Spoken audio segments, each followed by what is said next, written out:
Praise the Lord. प्रभूच्या नावाला धन्यवाद देतो मी. पुन्हा एकदा तुमच्या परिवारात देव बाप्पाने आपल्या सेवकाला आणलेला आहे. पुन्हा एकदा देव बाप्पाने तुमची आठवण केली. प्रियांनो, देव बाप्पाला जर एखाद्या परिवाराची आठवण होते ना, तर समजून घ्यायचा तो परिवार आशीर्वादित आहे. प्रियांनो, देव बाप्पाला कधीही आपल्या परिवारामध्ये येण्यासाठी मज्जाव करू नका. काय प्रभू बोलत आहे प्रियांनो? कारण बोलण्यामागं कारण आहे. कारण काही प्रियजन अंतिम समयामध्ये आपल्या घरामध्ये प्रार्थना होण्यासाठी निरनिराळ्या गोष्टींची ॲक्टिव्हिटीज करत आहेत. आणि जो आत्म्याने सेवा करायला सेवक येतो ना, कोणाला जरी या गोष्टी कळल्या नाही ना, पण जो आत्म्याने सेवा करणारा असतो त्याला देवबाप ही पडू देतो. आणि ज्या ठिकाणी माझ्या सेवेबद्दलचं मी बोलतो, फक्त मला कोणत्याही परिवारामध्ये 2 वेळेस जर त्यांनी प्रभूच्या प्रार्थनेमध्ये हलगर्जीपणा दाखवला ना, तिसऱ्या वेळेस देवबाप मला त्या ठिकाणी नेत नाही. ही माझ्या सेवेची पहिल्यापासून माझ्या सेवेचं हे एक नियम मी बनवलंय. 2 वेळेस मी कोणत्याही परिवाराला हे करतो. तिसऱ्यांदा माझा देवच त्या ठिकाणी जायला नापसंत करतो. असे परिवार आहेत की ते आता मला प्रार्थनेला येण्याविषयी त्यांच्या मनात योजना आहे, पण आता ते बोलावं कसं, कोणतं त्यांना क्लू सापडू नाही राहिला. म्हणून निरनिराळ्या माध्यमातून ते माझ्या संपर्कात येण्यासाठी प्रयत्न करत आहे. आणि काही जण माझ्या व्हॉट्सअपला, मी त्यांना डिलीट केलंय, पण ते माझ्या व्हॉट्सअपला आहेत. मी डिलीट केलंय त्यांना, की त्यांना मी संदेश पाठवणार नाही, त्यांना मी फोन करणार नाही, काही नाही. पण ते इनडायरेक्टली माझ्या मोबाईलमध्ये येतात आणि जेवढे संदेश मी पाठवतोय सगळे संदेश त्यांना जाते. आणि ही बात माझ्या लक्षात मागच्या आठवड्यात आली. एक परिवाराला मी 8 महिने जवळपास सोडून दिलंय. त्या परिवारात त्यांनी अशा काही हरकती दाखवल्या मला. मी हरकती बर्दाश्त नाही करत. ज्यांना देवाचं वचन ऐकण्याची इच्छा नाही ना, तिथं वेळ घालवण्यात अर्थ नाही. प्रभूला ते आवडत नाही. ज्या ठिकाणी प्रभूला त्याचे लोक ऐकण्याच्या इच्छेमध्ये आहे, तिथं प्रभू कार्य केल्याशिवाय राहत नाही. पण जिथं प्रभूला स्थान नाही ना, तिथं देवाचा आत्मा सेवकाला कळवतो, इथं तो थांबू. आणि असे माझे प्रार्थनेचे बरेच परिवार आज माझे मिस झालेले. पण काही परिवार माझ्या व्हॉट्सअपला आज पण आहे. मी त्यांना डिलीट केलंय, पण ते माझ्या व्हॉट्सअपला मी संदेश टाकले ना, त्या संदेशामध्ये त्यांचे नावं येतात. आणि जेव्हा संदेश टाकायचा नसलं तेव्हा जर पाहिलं ना, त्यांचं नावच येत नाही. म्हटलं बाबा, ही कोणती आयडिया यांनी काढली? मी व्हॉट्सअपला संदेश पाठवायला लागलो की त्यांचं नाव येतो, संदेश पाठवायचा नाही म्हणलं की त्यांचं नाव येत नाही. म्हटलं काय व्हॉट्सअपमध्ये त्यांना एवढं माहिती व्हॉट्सअपची. अंजूला मी सांगितलं, म्हणलं बाळा, ते एक नाव आहे ना, कट करायचं. अंजू म्हणे, हे मेसेज तुमच्या डिलीट झालं ना, मग मी करून देतो. यांनो, माणसांना अनुताप कधी होतो माहिती का? थोडक्यात सांगायचं म्हणजे अनुताप त्या वेळेला होतो जेव्हा प्रभूचं वास्तव्य आपल्या परिवारामध्ये त्यांना जाणवू नाही राहिलं ना, त्यावेळेस त्यांना सेवकाची आठवण येते. अरे, सेवक येत होते तेव्हा कसं वातावरण होतं, सेवकाचं येणं बंद झालं, आमच्या परिवारात कसं येईल, काय काय होऊ राहिलं. काही ना काही हरकती ज्या परिवारामध्ये देवाचं बोलणं बंद झालं ना, देवाने बंद केलं दासाच्या द्वारे, त्या परिवारामध्ये सैतानाने गडबडी सुरू केलेले. असा एकही परिवार नाही की ज्या परिवारामध्ये प्रभूची प्रार्थना बंद झाल्यावर सैतानाने गडबडी केली नाही. काही जणांची आता गडबड इतक्या भयानक झाल्यात प्रियांनो, की ते प्रभूचं नाव देखील घ्यायला आज तयार होत नाही. कारण सैतान नेहमी अडचणी उभ्या करण्यासाठी आहे. म्हणून बायबल सांगतं सैतानाला वाव देऊ नका. त्याला नेहमी त्याची जागा प्रभूने दाखवली. एक वचन काढूया आपण. जो कुणी सैतानाला या ठिकाणी ठेवील ना तोच परिवार प्रभूमध्ये सदैव सुरक्षित राहील. जो कोणी सैतानाला सांगितलेल्या ठिकाणी ठेवणार नाही ना, सैतान त्या परिवारात म्हणा किंवा विश्वासणाऱ्यामध्ये म्हणा काही ना काही गडबड केल्याशिवाय राहणार नाही. पाहूया वचन रोमकरस पत्र 16वा अध्याय 20वे वचन.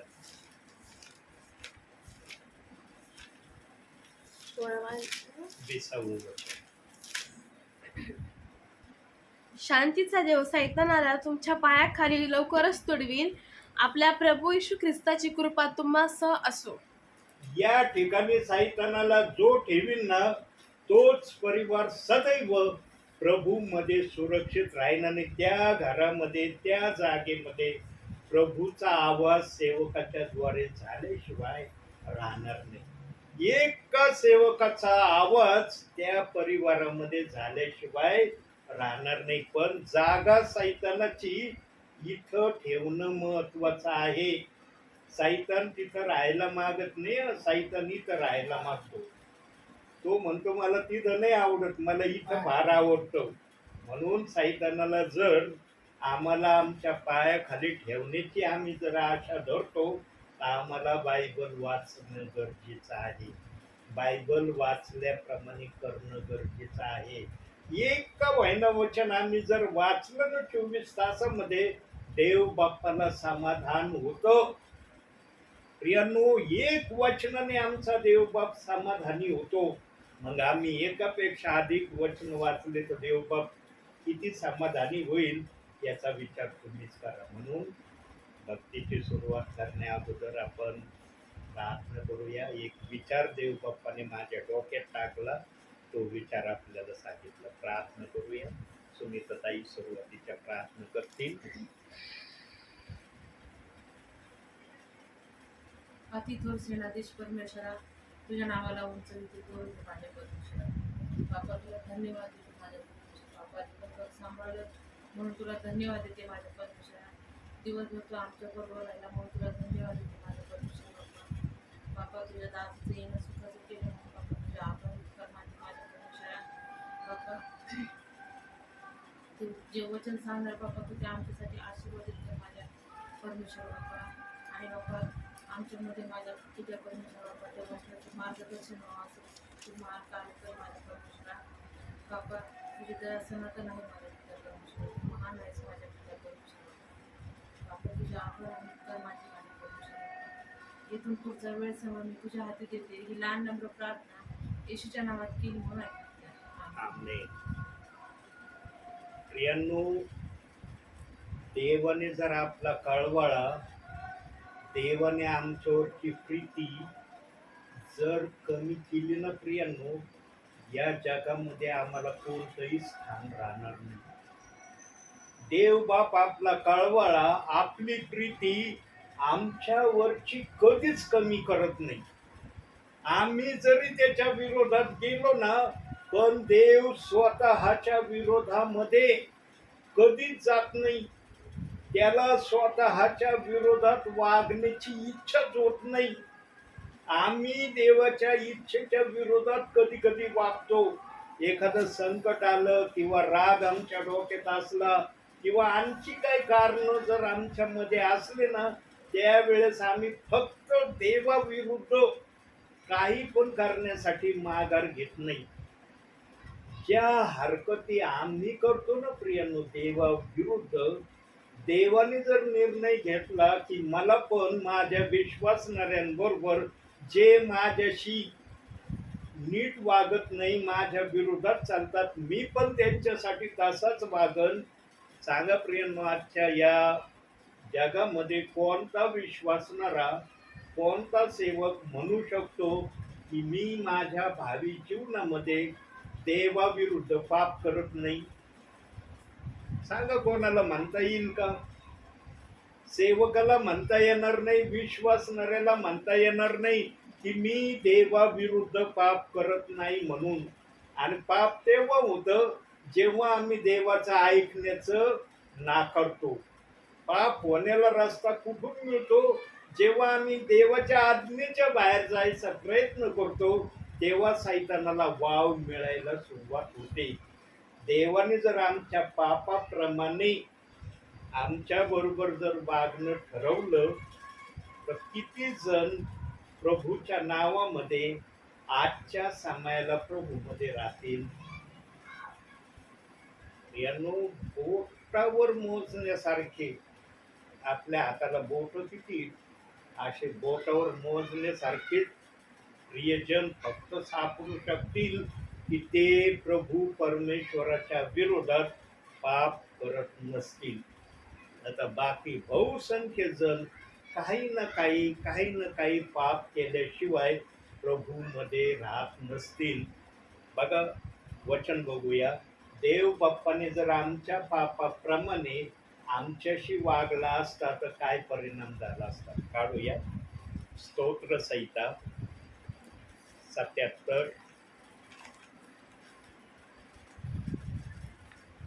7 आणि 8 दोन वचन आपण बघूया. प्रभू सर्व काळ आमचा त्याग करेल काय? तो पुन्हा कधीच प्रसन्न होणार नाही काय? त्याची दया कायमची नाहीशी झाली काय? त्याचे अभिवचन पिढ्यानपिढ्यानश्वर राहणार काय? बघा प्रियांनो, हे दोन्ही वचन प्रश्नचिन्हांमध्ये आहे. इथं पूर्णविराम नाहीये, प्रश्नचिन्हांमध्ये. आणि खाली पण आणखी काही प्रश्नचिन्हांमध्ये वचन दिलेत. पण आपल्याला जेवढे आवश्यक आहेत तेवढे आपण घेऊया.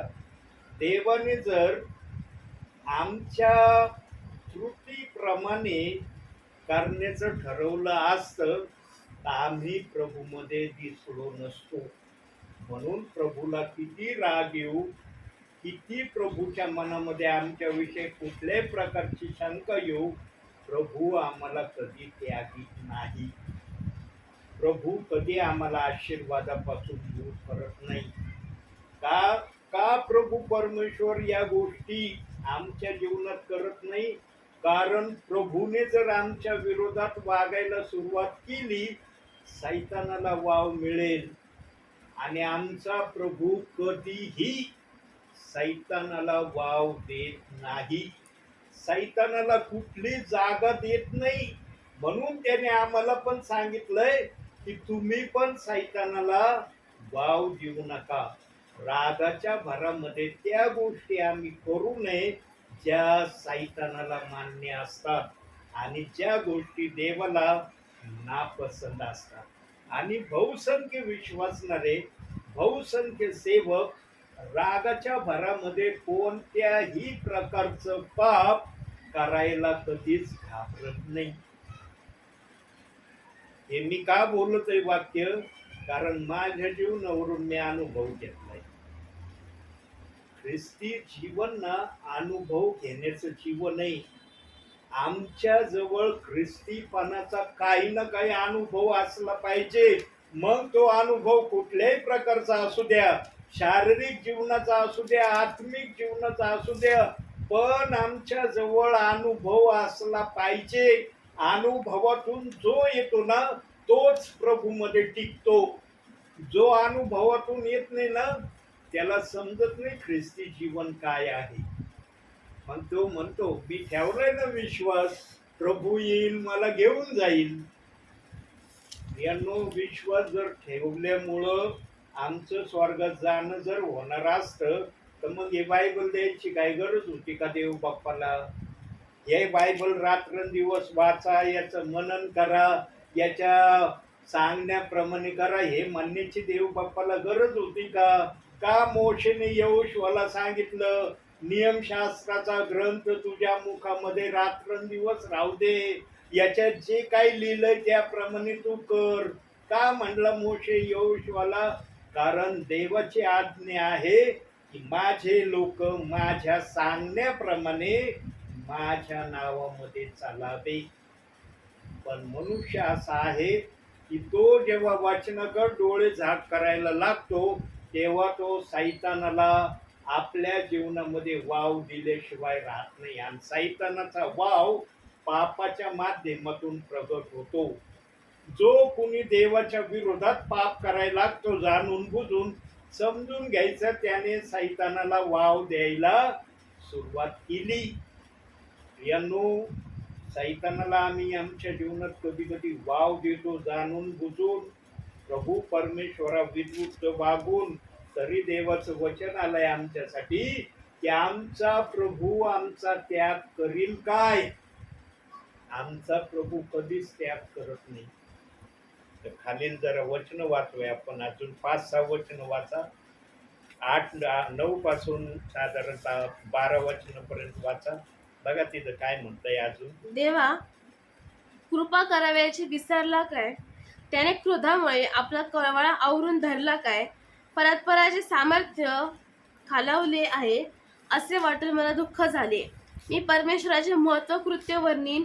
खरोखर मी तुझ्या पुरातन कालच्या अद्भुत कृत्यांचे स्मरण करीन. मी तुझ्या सर्व कृत्यांचे मननही करीन आणि तुझ्या महत्त्व कृत्यांचा विचार करीन. हे देवा, तुझा मार्ग पवित्र आहे. देवासारखा थोर कोण देव आहे? अद्भुत कृत्य करणारा तूच देव आहेस. तू आपले सामर्थ्य लोकात प्रकट केले आहे.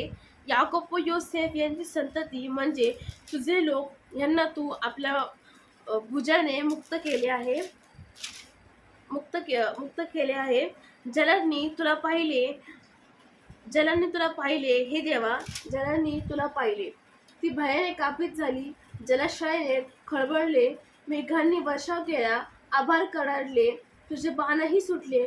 तुझ्या गर्जनेचा शब्द झंझावातांत होता. विजांचा पृथ्वीवर लखलखाट झाला. बस 12 पर्यंत सांगितले होते. अच्छा, सॉरी.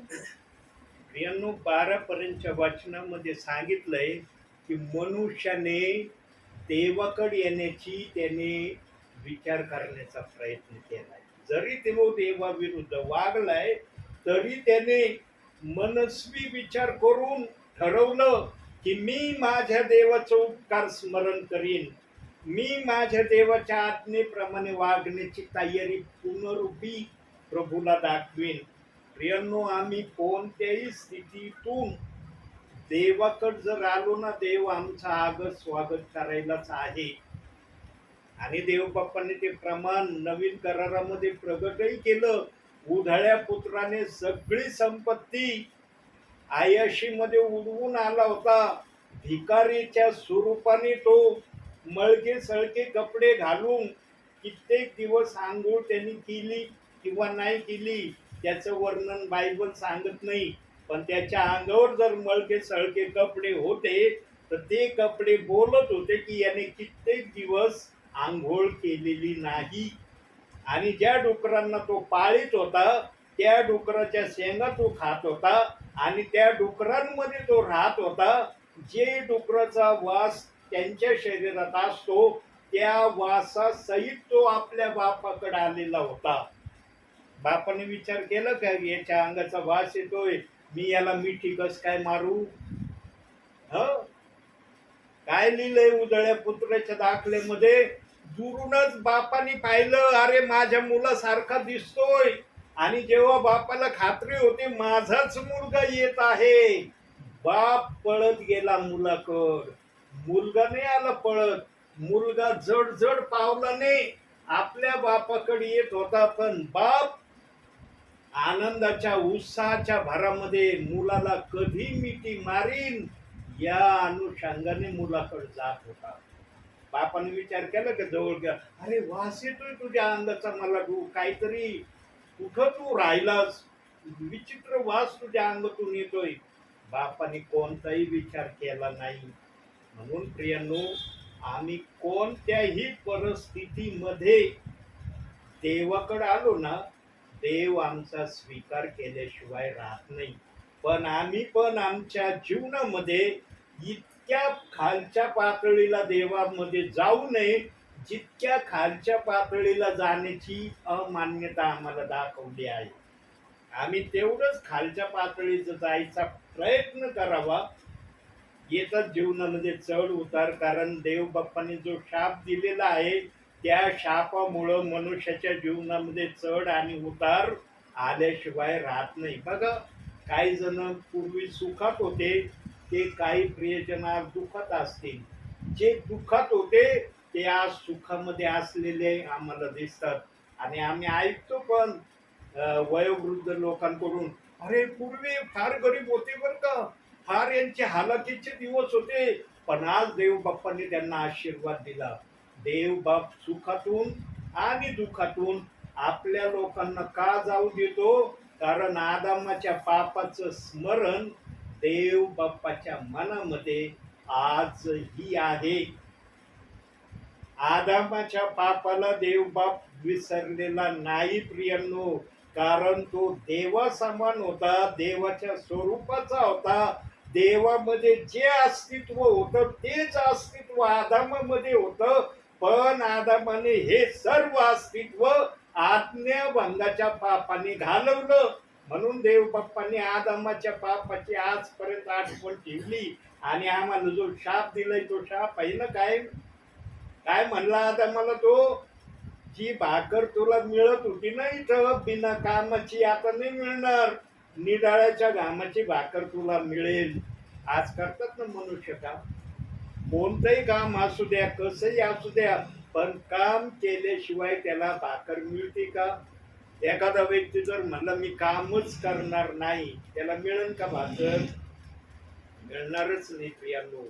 म्हणून हर गोष्टीमध्ये ज्याने काम केलंय त्याला देव बाप्पाने आशीर्वाद दिलाय, बक्षीस दिलंय. सेवकांचं पण असंच आहे प्रियांनो.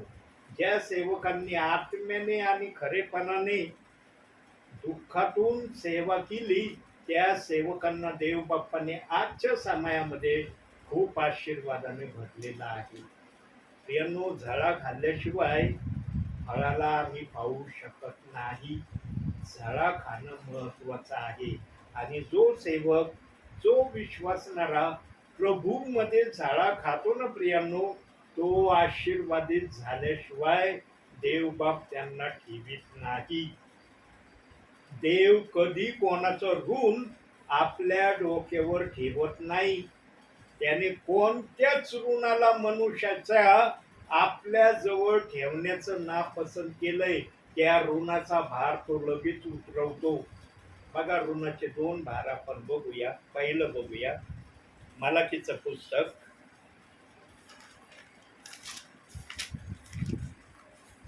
3रा अध्याय 10वं वचन. सेनाधीश परमेश्वर म्हणतो, माझ्या मंदिरात अन्न असावे म्हणून सगळा दशमांश तुम्ही भंडारात आणा, म्हणजे मी आकाश कपाटे उघडून जागा पुरणार नाही एवढा आशीर्वाद तुम्हाकरिता वर्षितो की नाही याविषयी माझी प्रतीती पहा. बघा, दशमांश देणाऱ्या व्यक्तीसाठी देव बाप्पांनी जर स्पष्ट शब्दात बोललेला आहे, तुला आरोग्य तर मी देईनच देईन, आरोग्य निरोगी तुला ठेवीनच ठेवीन, पण तुझ्या घरामध्ये जागा मावणार नाही एवढे आशीर्वाद मी तुला देईन. प्रियांनो, देवाचा शब्द आहे हा, आणि देवाचा शब्द न बदलणारा शब्द आहे. पण या शब्दाला आमच्या जीवनामध्ये उतरवण्यासाठी आम्ही दशमांश दिल्यानंतर देवाच्या इच्छेप्रमाणे वागणं गरजेचं आहे. काही जण दशमांश देतात पण देवाच्या इच्छेप्रमाणे वागण्याची प्रक्रिया दाखवित नाही. म्हणून देवबाप कधी कधी जे देवाच्या इच्छेप्रमाणे वागण्यात देव बाप्पाला दिसत नाही, त्यांना आशीर्वाद द्यायला तो थोडा उशीर करतो. देण्याच्या अभिवचनापासून तो माघार घेत नाही, पण देण्यासाठी थोडासा तो विलंब लावतो. का लावतो? कारण ज्यांना आशीर्वाद मिळण्याचा विलंब लावला जातो त्यांच्या लक्षामध्ये यावं की अरे, मी तर दशमांश देऊन पण देवबाप मला वचनाप्रमाणे का आशीर्वाद देत नाही. मग देवाचा आत्मा सांगतो, तू देवाच्या इच्छेप्रमाणे वागतो का? आणि जेव्हा देवाचा आत्मा त्याला समजावून सांगतो, तेव्हा जो विश्वासणारा वचनाप्रमाणे करण्याच्या प्रक्रियेमध्ये स्वतःला आणतो, त्याला ते आशीर्वाद दिल्याशिवाय देवबाप राहत नाही. ही झाली पहिली गोष्ट. आता दुसरी गोष्ट बघूया. इब्रिकराचं पत्र 13वा अध्याय 16वं वचन. परोपकार व दान धर्म करणे विसरू नका, कारण अशा यज्ञांनी देव संतुष्ट होतो. अहो, देवाला खुश करणं साधारण समजतं काय? सर्व समर्थ, राजाचा राजा, प्रभूंचा प्रभू, सार्वभौम, ज्याने सर्व निर्माण केलं त्याला खुश करणं आजच्या विश्वासणाऱ्यांना साधं सुद्धा वाटतंय. प्रियांनो, देव एखाद्याच्या दानाने खुश होणं हे साधारण समजू नका. देवाला खुश करणं, प्रसन्न करणं हे त्या विश्वासणाऱ्याच्या भावी जीवनासाठी आशीर्वादाचा मार्ग आहे. तो सदैव प्रभूच्या मार्गामध्ये राहील. तो संकटापासून प्रत्येक वेळेला वाचला जाईल. त्याच्यावर आलेले संकट देव बाप घालवून देईल. बघा, सेवेमध्ये मी आता संध्याकाळी जेव्हा बसलो होतो, म्हणजे मननासाठी नव्हतो बसलो, सहज बसलो होतो आणि माझ्या डोक्यात विचार आला, मला देव बाप्पा, मी तुझी सेवा करायला एकाच परिवारामध्ये गेलो, पण त्या परिवारामध्ये सेवा करत असताना माझ्यावर 2 प्रकारचे संकट सैतानाने आणले. आता ते कसे आले, कुठून आले, कोणाच्या द्वारे आले, मला याची कल्पना नाही. पण माझ्या जीवनात मी 2 संकटांना अनुभवलं. पहिलं संकट जे माझ्या जीवनात आलं, प्रार्थना झाल्यावर एक ठेस लागण्याचं निमित्त झालं. माझं डोकं फुटलं, माझं नख पायाचं उडालं. हे पहिलं संकट आलं. आणि दुसरं संकट प्रार्थनेला जात असताना CST चौकाच्या थोडंसं अलीकड गाडीवरून मी कारवाल्याच्या चुकीमुळं घसरून पडलो. तेव्हा पण मला दोन्ही वेळेस मला काही ना काही घटना झालेली मी अनुभवली. देव बाप्पा, तुझ्या वचनात सांगितलंय, काढूया एक वचन आपण. या गोष्टीला आपण वचनाने पण जरा तपासीत जाऊ. स्तोत्र संहिता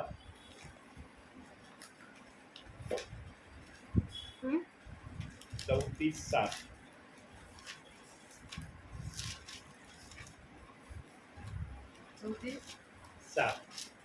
परमेश्वराचा दिव्यदूत त्याचे भय धरणाऱ्या सभोवती छावणी देतो आणि त्याचे संरक्षण करीतो.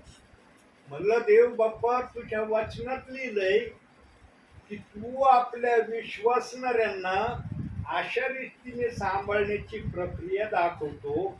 मी तर तुझी सेवा करायला चाललो होतो, मी तर तुझ्या नावाला उंच करायला चाललो होतो. मी अशा तऱ्हेने पडलो, का पडलो? त्यावेळेला तू मला हँडल का केलं नाही? त्यावेळेला तू मला हँडल करण्याची आवश्यकता का दाखवली नाही? त्यावेळेस मला काय उत्तर आलं माहिती का? त्यावेळेस मला देवबाप बोलला, जीवनामध्ये काही घटना यासाठी होऊ देतो मी की ख्रिस्ती जीवन हे सुखाचं जीवन नाही, अनुभव घेण्याचं जीवन आहे. तू जरी गाडीवरून पडला, तू जरी तुझ्या शरीराला मी इतकी मोठी इजा होऊ दिली का की ज्या इजेच्या द्वारे तू माझी सेवा करायला जाऊ शकला नाही? म्हणलं, नाही प्रभू, एवढी मोठी इजा तर नाही झाली माझ्या अंगाला, पण माझा प्रश्न आहे की मी का पडलो? मी पडायला नव्हतं पाहिजे, तू मला सांभाळायला पाहिजे होतं. या वचनाप्रमाणे की जो कोणी देवाचा आहे त्याच्यासाठी एक दूत त्याच्या संरक्षणासाठी आहे. मग त्यावेळेला माझ्या संरक्षणासाठी जो दूत होता त्याने मला का पडू दिलं? हा माझा एवढा किरकोळ प्रश्न होता. तेव्हा देव म्हणला, अनुभव येण्यासाठी या गोष्टी मी होऊ दिल्या, नाहीतर मी तुला गाडीवरून पडूही दिलं नसतं. तुझ्या गाडीला कंट्रोलेट मी करू शकलो असतो, पण तुला अनुभव यावा की सेवेमध्ये जर संकट आले तर देव बाप कसं रक्षण करतो. तुला झाली का मोठी इजा काही? म्हणलं, नाही प्रभू, इजा काही नाही झाली, हे माझं संरक्षण आहे. प्रियांनो, आम्ही नेहमी देवाबरोबर आमच्या मनात ज्या काही गोष्टी येतात त्या देवाकडून सॉल्व करून घेण्याचा आम्ही प्रयत्न केला पाहिजे. मनुष्याकडून पण करणं गरजेचं आहे, पण मनुष्य सर्वच वेळेला योग्य बोलेल याची खात्री नाही. पण देव जे बोलन ना ते योग्य तेच बोलन. बघा आणखी एक याच विचारायला कंटिन्यू ठेवून एक वचन बघू. मार्क शुभवर्तमान काढू आता 13वा अध्याय हं? 13वंच वचन. आणि माझ्या नावामुळे सर्व लोक तुमचा द्वेष करतील, परंतु जो शेवटपर्यंत टिकाव धरून राहील तोच तारला जाईल. प्रियांनो, ख्रिस्ती जीवनामध्ये आमचे द्वेष करणारे पुष्कळ असतात आणि द्वेष करणाऱ्याची सुरुवात आपल्या घरातून होते. प्रियांनो, लक्षात ठेवा. आणि हे विशेष करून कोणाविषयी विधान जास्त करून प्रत्ययसित जे सेवा करतात ना त्यांच्या जीवनामध्ये या गोष्टी झाल्याशिवाय राहत नाही. आमच्या नावाची अपकीर्ती ना नेहमी आमच्या घरातून होते, आमच्या घरातून ती बाहेर जाते. म्हणून येशू ख्रिस्त पण काय म्हणला, जो सेवा करत असणाऱ्यांसाठी काय म्हणला, काढूया जरा एक वचन आणखी. मत्तई शुभवर्तमान 13वा अध्याय 58 वचन.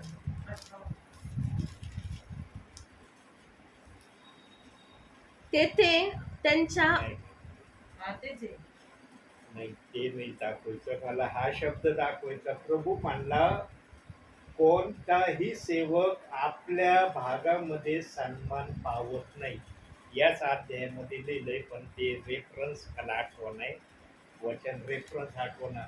सेवकाला आपल्या भागामध्ये आपल्या एरियामध्ये सन्मान मिळत नाही. म्हणून बघा, जो सेवक दुसऱ्या जिल्ह्यामध्ये दुसऱ्या राज्यामध्ये जर सेवा करायला जातो तिथं त्याला भरपूर सन्मान मिळतो. पण आपल्या एरियामध्ये जो सेवा करतो ना त्याचा आदर सन्मान तेवढा होत नाही जेवढा व्हायला पाहिजे. अशा अनुषंगाचं याच अध्यायाचं वचन येते, पण मला ते रेफरन्स आठवला. प्रियांनो, निंदा ही नेहमी आपल्या जागेतूनच होते हे मला प्रामुख्याने सांगायचंय. आणि देव बाप अशी निंदा होत असताना पण आमच्या बरोबर असतो. सेवकाला तो आधार धीर देतो. आज तू निंदेमध्ये जगतोच, उद्या तू आनंदामध्ये राहशील. आणि प्रियांनो, ही घटना माझ्या जीवनामध्ये मी प्रामुख्याने अनुभवली. माझ्या जीवनामधल्या अशा काही घटना सिक्रेट आहेत प्रियांनो, की त्या घटना मला आजही जेव्हा मी आठवतो तेव्हा मी देवाचे आभार मानल्याशिवाय राहत नाही. प्रियांनो, धुळीतून राखीतून आमचा देवबाप प्रशस्त स्थळी बसवितो ना, हे जे स्तोत्रामध्ये लिहिलंय ना 13व्या स्तोत्रामध्ये, अगदी बरोबर लिहिलंय देवबाप्पांनी. आम्हाला देवबाप धुळीतून आणि राखीतून राजाच्या पंक्तीला प्रशस्त स्थळी बसवणारा आहे. मी माझ्या जीवनामध्ये प्रियांनो कधीच विचार केला नव्हता की मी प्रभूचा सेवक होईल किंवा मला प्रभूची सेवा करता येईल. माझ्या जीवनामध्ये ही गोष्ट मी कधीच ध्यानामनात आणली नव्हती. मी फक्त एवढं ध्यानात ठेवलं होतं की मी सदैव देवाच्या नावात राहील, देवाच्या इच्छेप्रमाणे वागल, देवाला आवडतं तेच माझ्या जीवनातून मी करीत राहील, या गोष्टीच्या विचारात मी होतो. पण मी देवाची सेवा करील, देव माझ्या हातून इतर परिवारात गौरविला जाईल, हे मी माझ्या जीवनामध्ये कधीच ठरवलं नव्हतं. आणि जे मी ठरवलं नव्हतं तेच देव बाप्पाने माझ्या जीवनात होऊन दिलं. आणि ते होण्या अगोदर माझ्या जीवनामध्ये मला फार हालापष्टीचा सामना करावा लागला. पण प्रियांनो, देव बाप्पाने माझ्या सहनशक्तीच्या पलीकड माझी हालापेक्षा होऊ दिली नाही. परीक्षेच्या आतच देव बाप्पाने मला त्या परीक्षेतून बाहेर काढलं आणि आज दोन लोक का होईना माझ्याकडे सन्मानाने जर आदर करतात ना, तर मी समजून घेतो की हा आदर देव बाप्पाने माझ्यासाठी पाठवलेला आहे. एक व्यक्तीकडून जर सेवकाचा आदर झाला ना प्रियांनो, समजून घ्यायचं की देव बाप्पाने जे आशीर्वाद त्या सेवकासाठी ठरवले आहेत ते आशीर्वाद त्याला मिळाले. आज मी 175 गावापेक्षा अधिक ठिकाणी देवाची सेवा केलेली. देव साक्षीला आहे की देव बाप्पाची ही सेवा मी केली का नाही. प्रियांनो, देव बाप जेव्हा देतो ना, आम्हा प्रीतीने देतो. आत्मिक तर दिलं मला देव बाप्पाने, पण शारीरिक देण्यामध्ये पण देव बाप्पाने माघार माझ्या जीवनात घेतली नाही. म्हणून आज तो प्रभू तुमच्या परिवारात आलाय. तुम्हाला पण तेच आशीर्वाद देण्याची त्याची इच्छा आहे, ज्या आशीर्वादाची योजना त्यांनी केली. पण त्या योजनेला पूर्ण होण्या अगोदर काही गोष्टी तुमच्या जीवनामध्ये देवाच्या इच्छेप्रमाणे होणं गरजेचं आहे. म्हणून देव बाप्पाने पण प्रमाण दिलेलं आहे. काय प्रमाण दिलंय बघूया जरा वाचनातून. इब्रीकरांचं पत्र 2 अध्याय 18 वचन. फार मोठं प्रमाण देव बाप्पाने दिलंय. 18 ना. हो, कारण ज्या अर्थी त्याने स्वतः परीक्षा होत असता दुःख भोगिले, त्या अर्थी त्याची परीक्षा होत आहे, त्यांना सहाय्य करावयास तो समर्थ आहे. तो समर्थ आहे. देवाचा पुत्र असून त्याने जर दुःख सहन केलं प्रियांनो, जो निष्पाप होता, ज्याच्या नावावर पापाचे कुठला नाव नव्हतं, त्याला जर दुःख भोगावं लागलं, तर आम्ही पण प्रभूच्या नावामध्ये असताना आम्हाला पण थोडं दुःख भोगणं आहे. त्यानंतर देव बाप्पाचा शब्द सांगत आहे की मी त्यांना सहाय्य करावयास समर्थ आहे. ज्या पण परिवारात देवाच्या शब्दाचा आवाज आहे ना प्रियांनो, त्या परिवारामध्ये आशीर्वाद आहे. त्या परिवारातले आशीर्वाद कुणी काढून घेणार नाही. त्या परिवारातले आशीर्वाद कुणी हिरावून पण घेण्याची ताकद दाखवणार नाही. पण ज्या परिवारात प्रभूचा आवाज, प्रभूचा शब्द बंद झालाय, त्या परिवारात काय होईल ते सांगता येत नाही. प्रियांनो, देवाच्या दासाचा परिवारामध्ये आवाज होणं, प्रभूच्या नावाने बोलणं हे साधारण समजू नका. आज काही विश्वासणाऱ्या परिवारांना देवाच्या दासाचं परिवारामध्ये बोलणं फार क्षुल्लक वाटायला लागलंय. कारण त्यांना असं वाटायला लागलंय, आम्ही तर पहिल्यापासून हेच ऐकत आलो, आता कशाला शेवटच्या काळामध्ये देवाच्या सेवकाचा आवाज आमच्या परिवारात होऊ द्यायचा. आम्हाला सगळा प्रभू कळलाय, आम्ही आमच्या इच्छेने वागू. जेव्हा प्रियांनो आम्ही आमच्या मनाने काही ठरवण्याचा प्रयत्न करतो ना, तेव्हा देव बाप्पाला त्या ठिकाणी गोष्ट अमान्यतेची असते. कारण देव बाप ज्या पण परिवारात जातो ना, रिकामा कधी जात नाही प्रियांनो. कधीच देव बाप रिकामा जात नाही. त्यांना देण्याच्या अपेक्षेने जातो, पण तो आपल्या इच्छेने देणारा आहे. त्याची इच्छा जेव्हा होईल तेव्हा मिळाल्याशिवाय राहणार नाही. पूर्वी माझी काय परिस्थिती होती, आज माझी काय परिस्थिती ही मी चांगले अनुभवतोय. पायी मी प्रभूची सेवा करायला जायचो. पायी कित्येक सेवकांनी, कित्येक विश्वासणाऱ्यांनी मला पाहिलं की हा पायी सेवा करायला जातो. कधी तर पायात चप्पलही नसायची माझ्या. अशा परिस्थितीत मी सेवा केली. ज्या परिवारांनी मला पाहिलं ना त्या परिस्थितीमध्ये, ते परिवार आजही आहेत काही ठिकाणी. आज पहा मला देव बाप्पाने कोणत्या परिस्थितीत ठेवलंय. आज एवढी मोठ्या गाडीवर मी वयोवृद्ध स्थितीमध्ये गाडी चालवितोय. देवाची सेवा करणाऱ्याला देव बाप कधी वयाची आठ लागू होऊ देत नाही. आणि हे उदाहरण अब्रामाच्या उदाहरणावरून आम्हाला कळतं. 100 वर्षाचा अब्राम झाला होता. शारीरिकरित्या तो म्हातारा झाला होता, पण त्याचा आत्मा म्हातारा नव्हता झाला. त्याचा आत्मा तसाच होता जसा देव बाप्पाने त्याच्या शरीरात ठेवलेला होता. मनुष्याचं शरीर म्हातारा होतं, आत्मा म्हातारा नाही होत बरं का. कारण शरीर जेव्हा साथ सोडतं ना तेव्हा तो आत्मा जसा पण आहे ना तसा तो बाहेर निघतो. आत्मा कधी आजार स्वरूपाने बाहेर नाही निघत. आत्म्याला आजार लागत नाही प्रियांनो. आत्मा नेहमी सदृढ असतो आणि त्या सदृढ आत्म्याला आणखी सदृढ ठेवण्यासाठी वचनात आम्ही राहणं गरजेचं आहे. आत्म्याला वचनाची आवश्यकता लागते. आत्म्याला पण भूक तहान लागते. कशाची? वचनाची. म्हणून येशू ख्रिस्ताने सैतानाला वचनाच्या द्वारे हरवलं अरण्यामध्ये. ऐकतो ना आम्ही नेहमी सेवकांच्या मुखातून किंवा बायबलमध्ये मत्ते 4 अध्यायामध्ये 1 ते 11 वचनामध्ये देव येशू ख्रिस्ताने सैतानाला कसं वचनाने हरवलं. यांनो आत्म्यामुळं आमचं शरीर बलवान ठेवायचं तर कमजोर करायचं हे आमच्यावर आहे. ज्याचा आत्मा शरीरातला बलवान आहे ना प्रियांनो त्याचं शरीर कधीच त्याला वयोवृद्ध स्थितीत आलेलं हे भासू देत नाही.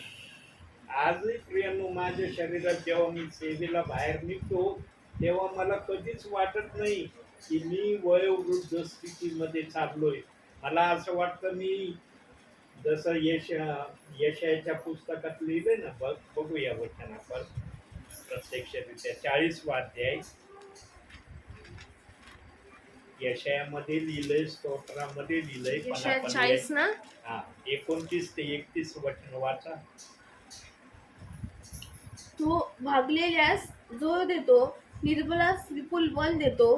तरुण थकतात, भागतात, ज्वानीतले ठेचा खातात, तरी परमेश्वराची आशा धरून राहणारे नवीन शक्ती संपादन करतील. ते गरुडाप्रमाणे पंखाने वर उडतील. ते धावतील तरी दमणार नाही, चालते तरी थकणार नाही. बघितलं इथं वयाची आठ दिलेली का की फक्त तरुणाविषयीच लिहिलंय, वयोवृद्धाविषयी लिहिलं नाही असं सांगितलंय की इथं. जो कुणी प्रभूच्या मार्गामध्ये आहे ना त्याला वयाची आठ नाही. तो गरुडासारखा आणि भर जवानीतल्या तरुणासारखा तो स्वतःला आपल्या शरीरामध्ये अनुभव करील असं प्रामुख्याने ते वचन सांगतं. 92 स्तोत्रामध्ये पण सांगितलंय की वयोवृद्ध स्थितीमध्ये पण ते देवाची सेवा करतील आणि देवाच्या राज्यामध्ये देवाचे लोक आणण्यासाठी देव त्यांचा उपयोग करेल. देवाच्या सेवेमध्ये वयाची आठ नाही प्रियांनो. थोडक्यात सांगायचं म्हणजे हे आहे की वयाची आठ सेवेसाठी नाही. जोपर्यंत तुम्ही हयात आहात तोपर्यंत तुम्हाला देव बाप्पाची सेवा करण्याचा देव बाप्पाने अधिकार दिलाय. पण आमचं प्रभूमध्ये राहणं व्यवस्थित असलं पाहिजे. प्रभूला आवडणाऱ्या गोष्टी आमच्या जीवनातून आम्ही सतत करणारे असलो पाहिजे तरच या गोष्टी होणं शक्य आहे. जर आम्ही प्रभूच्या वचनाप्रमाणे नाही चाललो मग सांगता येणार नाही आमच्याकडून देवाची सेवा किती दिवस देवबाप करून घेईल. म्हणून प्रियांनो शेवटी एका महान दासाच्या छोट्याशा एक चमत्काराकडे आपण जाऊया आणि मग मी या ठिकाणी थांबल. त्यासाठी काढूया राजेचं पुस्तक, पहिले राजे काढूया, 17वा अध्याय काढूया, 17 ते 24 वचन आपण वाचूया. पहिले राजे 17वा अध्याय 17 ते 24. 17 ते 17 ते 24. हो. यानंतर घरधनीचा मुलगा आजारी पडला. त्याचा रोग इतका वाढला की त्याचा श्वास बंद झाला. तेव्हा ती एलियास म्हणाली, अहो देवाचे माणूस, आपला माझा काय संबंध? माझ्या पातकाचे मला स्मरण द्यावे व माझ्या मुलास मारून टाकावे म्हणून आपण आपल्या घरी आला आहात का? तो तिला म्हणाला, तुझ्या मुलास घेऊन ये. त्याने त्यास तिच्या कवेतून घेऊन आपण राहत होता त्या माडीवर नेले आणि आपल्या बिछाण्यावर निजवले. मग त्याने परमेश्वराचा धावा करून म्हटले, हे परमेश्वरा, माझ्या देवा, मी ज्या विधवेच्या घरी राहत आहे तिचा पुत्र मारून तू तिचवर अरिष्ट आणले काय? मग त्याने 3 वेळा त्या मुलावर पाखर घातली आणि परमेश्वराचा धावा करून म्हटले, परमेश्वरा, हे माझ्या देवा, या बालकाचा प्राण त्याच्या ठाई पूर्ववत येऊ दे. परमेश्वराने एलियाचा शब्द ऐकला आणि त्या बालकाचा प्राण त्याच्या ठाई पूर्ववत घेऊन येऊन तो पुनरुत्थानी जिवंत झाला. एलिया ते बालक घेऊन माडीवरून खाली आला आणि त्यास त्याच्या आईच्या हवाली करून म्हणाला, पहा, तुझा मुलगा जिवंत आहे. ती स्त्री एलियास म्हणाली, आपण देवाचे माणूस आहात आणि परमेश्वराचे सत्य वचन आपल्या तोंडून निघते हे मला आता कळून आले. बहुत दिवस लोटल्यावर तिसरे वर्ष लागले नाही 24 पर्यंतच. हो 24. बघा प्रियांनो, एलियाने आपल्या सेवा कार्यामध्ये हा चमत्कार, आम्हाला असं वाटतं की नवीन करारामध्ये चमत्कार झालेले आहेत. नवीन करारामध्ये येशूच्या द्वारे आणि येशूच्या शिष्यांच्या द्वारे चमत्कार देव बाप्पाने केले, पण जुन्या करारात संदेश त्यांच्या द्वारे देखील देव बाप्पाने चमत्कार केले. हे या वचनातून देव बाप आपल्याला सांगत आहे. आणि एलियाच्या हाताखाली आलिशा हा नम्रतेने राहिला. आणि आलिशाविषयी आम्हाला बायबलमध्ये सांगण्यात येत आहे किंवा आम्ही वाचलंय की आलिशाला एलियापेक्षा डबल आशीर्वाद मिळाला. काय आलिशाला डबल आशीर्वाद मिळाला? कारण त्याने ऐकण्याच्या प्रक्रियेमध्ये स्वतःला ठेवलं. अगोदर जमा करावा लागतं, मग त्याचा उपयोग केला जातो. जमा असलं तर करता येईल. तुमच्याजवळ पैसा आहे तर तुम्हाला काही वस्तू खरेदी करता येईल. तुमच्याजवळ पैसाच नाहीये, तुम्हाला XYZ वस्तू घ्यायची पण पैसा नाही, त्यामुळं तुम्ही ती वस्तू घेण्यास समर्थ होणार नाही. आदेशाने पण आपल्या भावी जीवनामध्ये एलियाने जे जे सांगितलं ते ऐकलं आणि एलियाने पण आलिशाला आशीर्वाद दिला की तू माझ्यापेक्षा डबल सामर्थ्याचे कार्य करशील. म्हणून बायबलमध्ये सांगण्यात आलंय, आपण वचन काढणार नाही, पण आलिशा विषय असं लिहिलेलं आहे बायबलमध्ये की आलिशाला ज्या ठिकाणी पुरण्यात आलं होतं त्या ठिकाणी आणखी एक व्यक्तीचं प्रेत शरीर होतं आणि त्या प्रेत शरीराचा आलिशाच्या शरीराला स्पर्श झाला आणि तो मेलेला व्यक्ती आलिशाच्या स्पर्शाने जिवंत झाला असं बायबलमध्ये दिलंय. बघा, आलिशा मेलेला होता, मेलेल्या अवस्थेमध्ये मेलेल्या व्यक्तीने स्पर्श केला, तो जिवंत झाला. म्हणजे एलियाने दिलेला आशीर्वाद कोणत्या हद्दीपर्यंत आशीर्वादाचं कारण आलिशासाठी झालं हे यातून देवबाप आपल्याला सांगत आहे. आजच्या समयामध्ये आजच्या वर्तमान काळामध्ये सेवक हे देवाचे अंतिम निरोपे आहे, शेवटचे निरोपे आहे. आणि ते निरोपे देवाचे निरोपे आहेत ज्यांच्या जवळ देवाचा आत्मा आहे. ध्यान देऊ नाही का 5 मिनिटं याच्यावर बोलन आणि लगेच थांबणार आहे. आज प्रियांनो, सेवकाबद्दल भरोसा राहिला नाही. नेहमी चढाओढ चालली. त्या सेवकाला वाटतं मी तुझ्यापेक्षा श्रेष्ठ, त्या सेवकाला वाटतं मी तुझ्यापेक्षा श्रेष्ठ. प्रियांनो, पवित्र आत्मा कधी अशी चढाओढ करत नाही. ज्याच्यामध्ये पवित्र आत्मा आहे ना प्रियांनो, तो सहन करण्याच्या प्रक्रियेमध्ये जास्तीत जास्त स्वतःला ठेवतो. आणि दुसरी गोष्ट, जो पवित्र आत्मेमध्ये आहे तो कधी बायबलच्या वचनाला दोष लावित नाही. वारंवार देवाचा आत्मा बायबलच्या वचनाला दोष लावण्याविषयी शब्द उच्चारण करतो का? कारण मनुष्य मात्राने बायबलच्या वचनाला दोष लावण्यापर्यंत साहस देव बाप्पाला दाखवलंय. ज्या देवाने आत्म्याने वचन लिहिलंय त्या आत्म्याच्या वचनाला मनुष्याने दोष लावण्याची गलती केलेली आहे किंवा साहस दाखवलेलं आहे, याचा हिशोब देवबाप वर घेणार आहे. इथं हिशोब घेतला जाणार नाही. हिशोब वरती आहे. म्हणून पृथ्वीवर तू जे जे करशील त्याचा लेखाजोखा वर घेतला जाईल. मग व्यर्थ शब्द बोललेला असला ना त्याचा हिशोब तुला वर द्यावा लागणार. मत्ते 12:36 मध्ये या गोष्टीविषयी सविस्तर लिहिलंय. प्रियांनो, अंतिम समयात पण देवबाप सेवकांच्या द्वारे आपल्या परिवारात भेटायला येतो. का येतो? देवबाप थकत नाही का?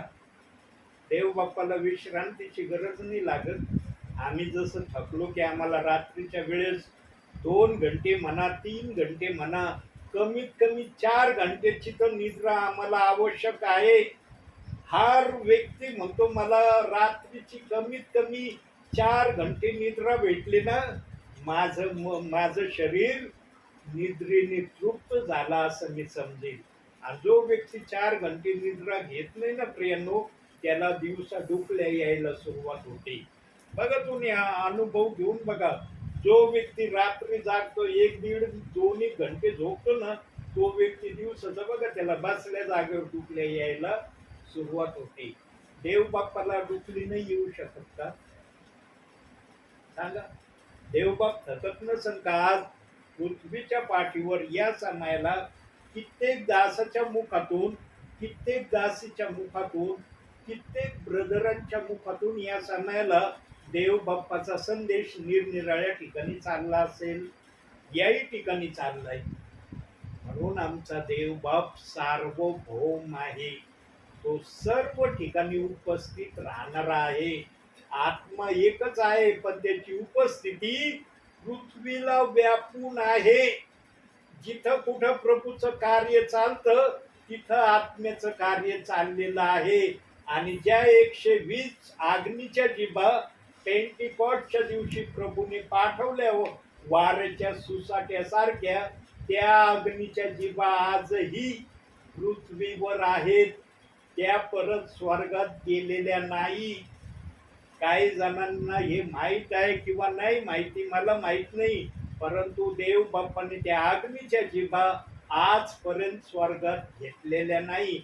आणि त्याच 120 अग्नीच्या जिभा अख्ख्या पृथ्वीला त्याच्या इच्छेप्रमाणे करण्यासाठी सेवकाच्या द्वारे, दासीच्या द्वारे, ब्रदरांच्या द्वारे आपली इच्छा पूर्ण करून घेत आहे.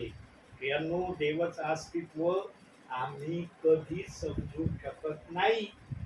ज्या देवाचं अस्तित्व आम्ही समजू शकत नाही त्या देवाच्या वचनाला दोष लावणं किती भयानक असेल. आज काही जणांना वचनाला दोष लावणं फार सहज वाटतंय. त्यांना असं वाटतं काय त्यांच्या मनाची कल्पना असेल सांगता येणार नाही. पण देवाच्या उपस्थितीमध्ये देवबाप एवढंच सांगत आहे की ते आपल्या जीवनामध्ये सर्वात मोठी चूक करत आहे.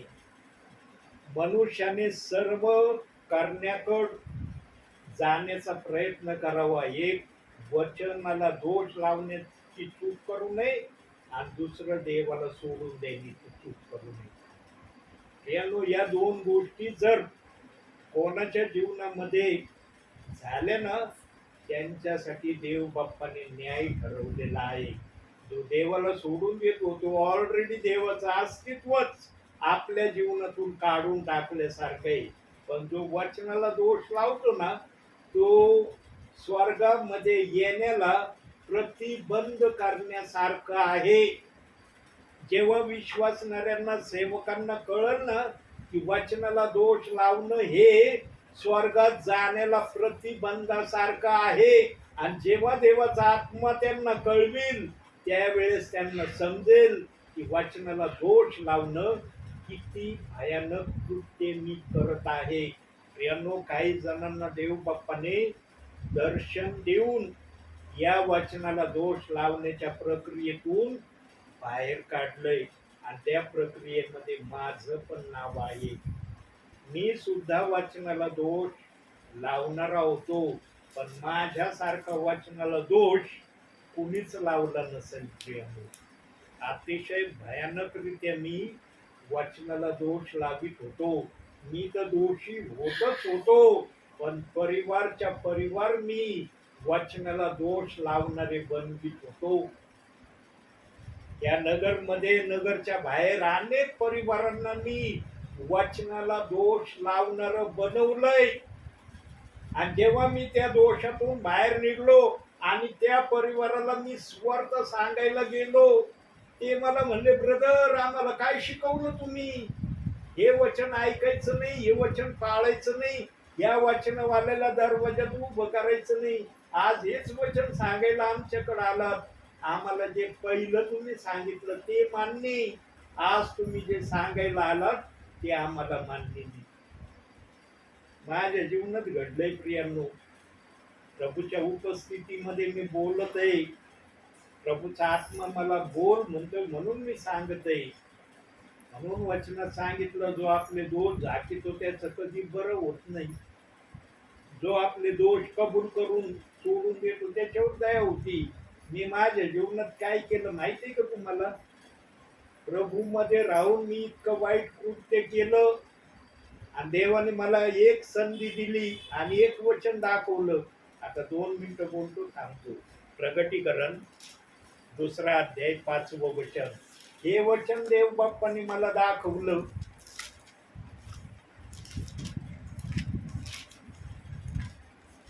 दुसरा अध्याय 5वं वचन. म्हणून तू कोठून पतन पावला आहेस त्याची आठवण कर व पश्चाताप करून आपली पहिली कृत्य कर.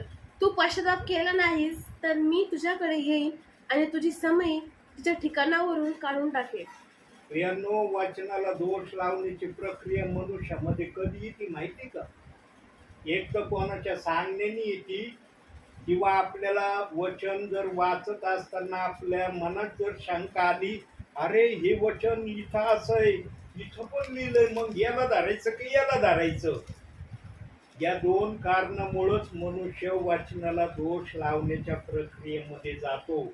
जेव्हा तो नवीन प्रभूमध्ये येतो तेव्हा त्याला वचनाची काही माहिती नसते की कोणतं वचन कसं आहे, कोणतं वचनात काय सांगितलंय. पण ऐकण्याच्या द्वारे जास्त करून मनुष्य देवाच्या वचनाला दोष लावण्याच्या प्रक्रियेमध्ये दोषी होतात. हे माझ्या प्रत्ययास मी स्वतः अनुभवलंय आणि या कृत्या मी केल्यात. कित्येक परिवारांना मी प्रेषित 2:38 वचनाला दोष लावणार बनवलेलं आहे. संस्थेच्या सेवेमध्ये असताना, म्हणून देव बाप्पांनी मला संस्थेतून बाहेर निघण्याची पहिली आज्ञा केली. त्याच्यातून बाहेर निघ तर मी तुला आशीर्वाद देईन. आणि देवाने मला खरंच आशीर्वाद दिले प्रियांनो. ज्याच्याजवळ वचन आहे ना तोच आशीर्वादित आहे. मग त्याची शारीरिक परिस्थिती काही असू द्या प्रियांनो, शारीरिक परिस्थितीला देवबाप कधी पाहत नाही, फक्त आत्मिक परिस्थितीला पाहतो. म्हणून पहिले शमूएल 16:7 मध्ये सांगितलंय ना, मनुष्य बाह्य स्वरूप पाहतो पण प्रभू हृदय पाहतो. याच्या हृदयात काय आहे? मनुष्य बाह्य पाहतो, सूट बूट घातलंय का, चांगले कपडे आहेत का, अरे हा फार चांगला व्यक्ती. मळके सळके कपडे असल्यावर मग तो चांगला नाही का? मनुष्याचं हे पाहणं आहे, पण देवाचं पाहणं हृदय आहे. याच्या हृदयात वचन आहे का? वचनाप्रमाणे हा करतोय का? वचनाचा सन्मान करण्यामध्ये हा आनंद मानतो का? या गोष्टी ज्यांच्या हृदयात आहेत ना प्रियांनो, त्यांच्याकडून देवबाप सेवा करून घेतल्याशिवाय राहणार नाही. म्हणून देवबाप योहान 15:16 मध्ये म्हटला, तुम्ही मला निवडले नाही तर मी तुम्हाला निवडले. कशासाठी निवडलंय? आम्हाला माहित असलं पाहिजे की देवाने आम्हाला कशासाठी निवडलंय. काही जणांना काहीच माहिती नाही, अजूनही माहिती नाही की देवाने मला कशासाठी निवडलंय. तिथं पुढं सांगण्यात आलंय, तुम्ही फळ द्यावे. फळ देण्यासाठी देव बाप्पाने आम्हाला निवडलंय. देवाने पण आम्हाला फुकट आपल्या राज्यात निवडलेलं नाही. काही जणांना समजूनही राहिलं की माझी निवड देव बाप्पाने कशासाठी केली. आणि जे निवडलेले आहेत ना प्रियांनो, त्यांच्यासाठी देव बाप्पाने वचनात सांगितलंय, त्यांना मी जास्त दुःख पाहू देणार नाही. यानंतर कठीण दुःख या भूतलावर येणार आहेत. आता तर फक्त झळा लागायची सुरुवात झालेली आहे. अजून तर फार मोठ्या गोष्टी व्हायच्यात प्रियांनो. रस्त्यावर सोनं टाकण्याची प्रक्रिया होणं बाकी आहे. वचनाचा दुष्काळ पडणं बाकी आहे. निरनिराळ्या ज्या गोष्टी बायबलमध्ये सांगितल्या तिथं आणखी एक सांगितलेलं आहे, जे मंत्र तंत्र जादू टोणे करतात यांना देखील देवबाप शिक्षा करणार आहे. या लोकांना पण देवबाप सोडणार नाही असं वचनात स्पष्टपणे लिहिलंय. तेवढं एक वचन वाचू आणि डोळे पण करू आपण. मिकाचं पुस्तक काढा, 2रा अध्याय 5वं वचन बघा बरं. मिका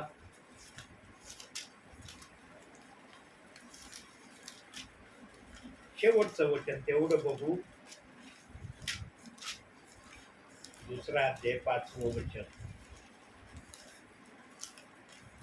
2रा अध्याय 5वं वचन.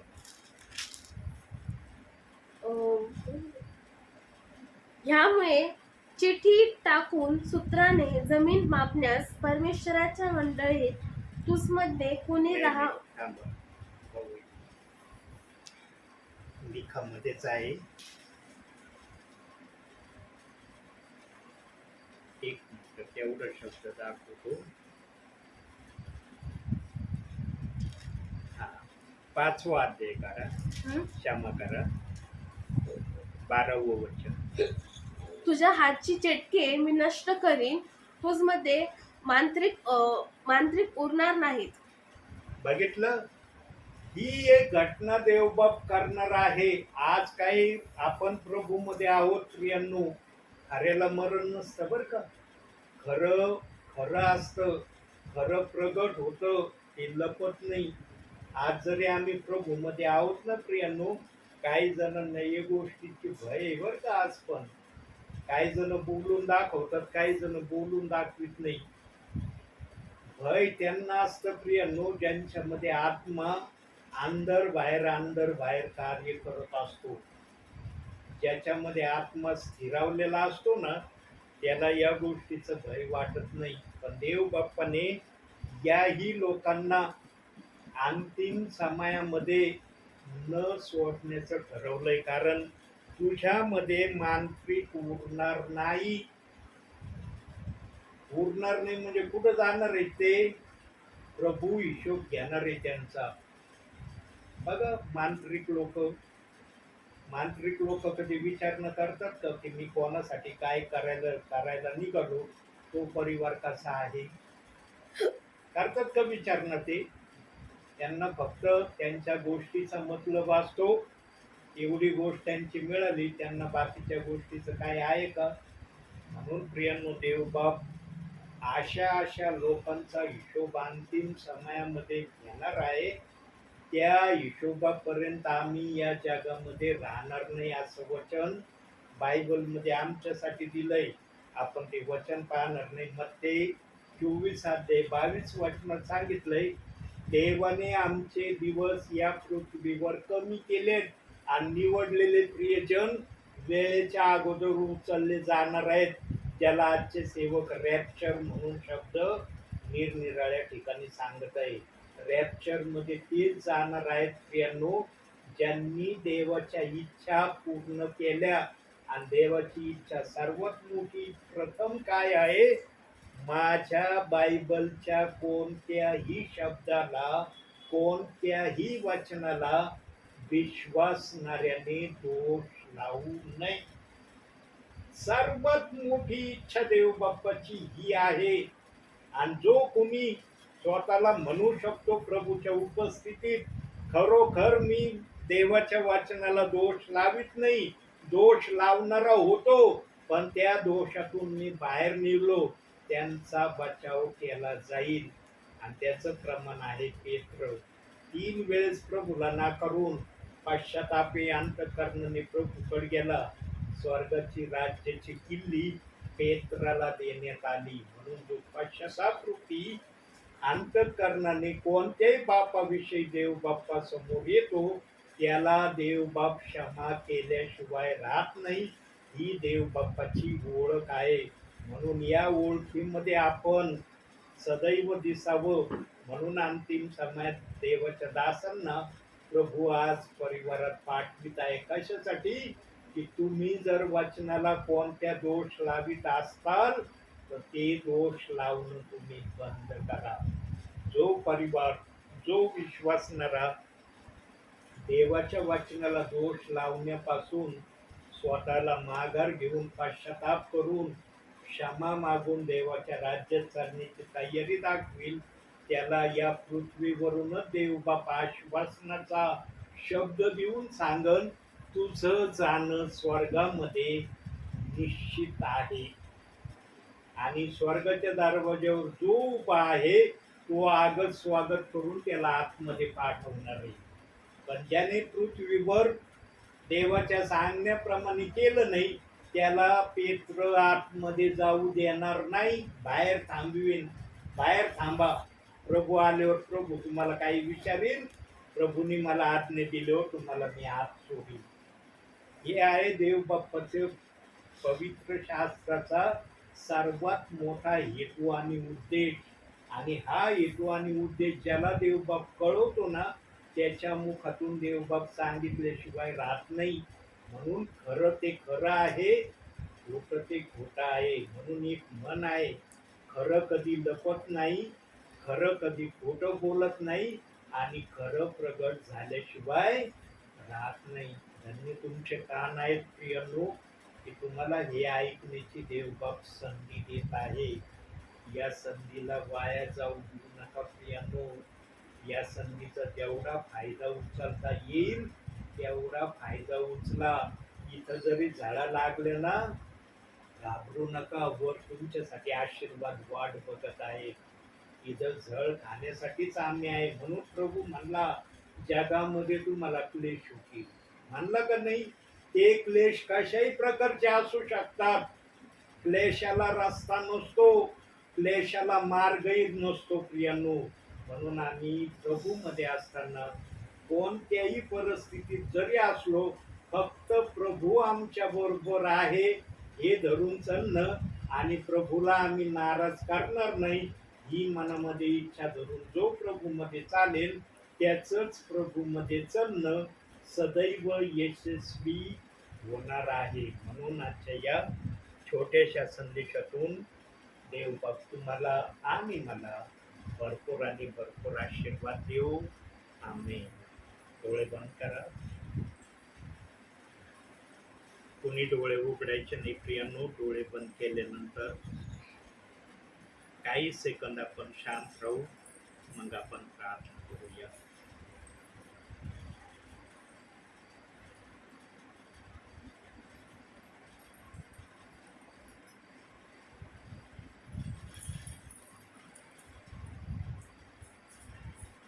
आपल्यामध्ये देवाचे सेवक किरण ब्रदर आहेत, शेवटची प्रार्थना करतील.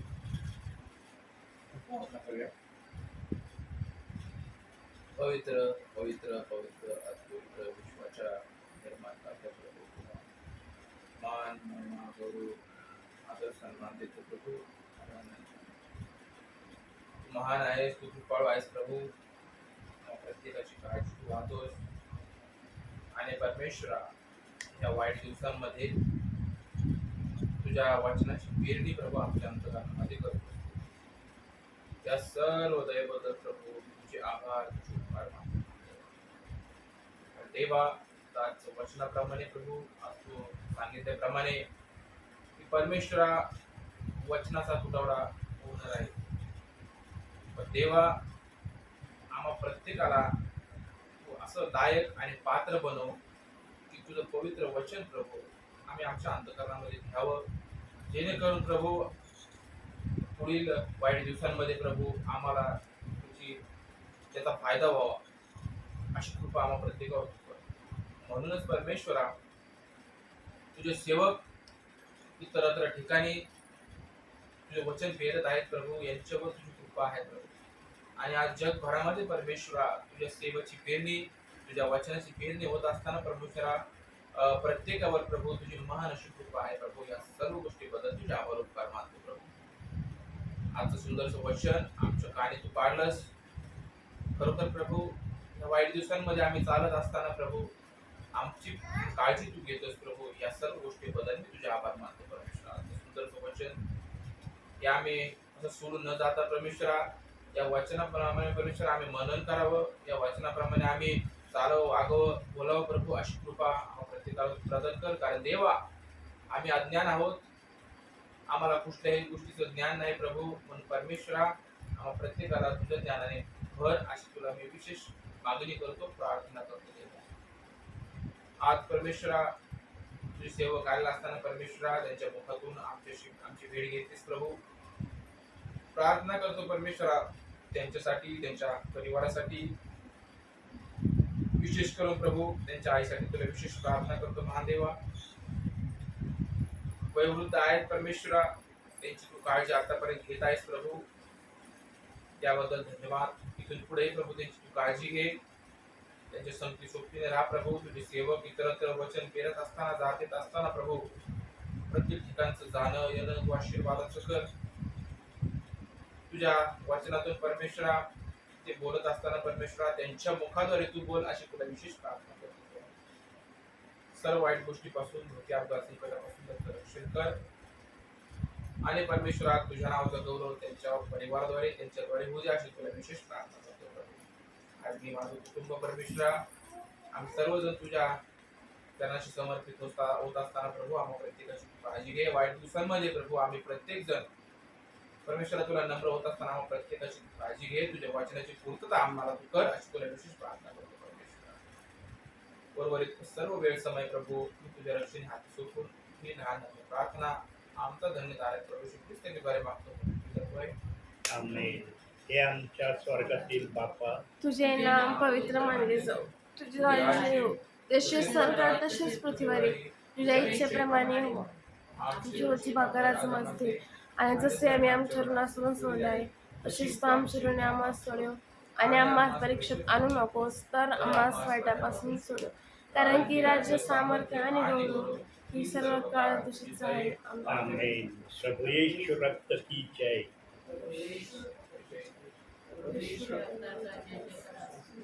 आमेन.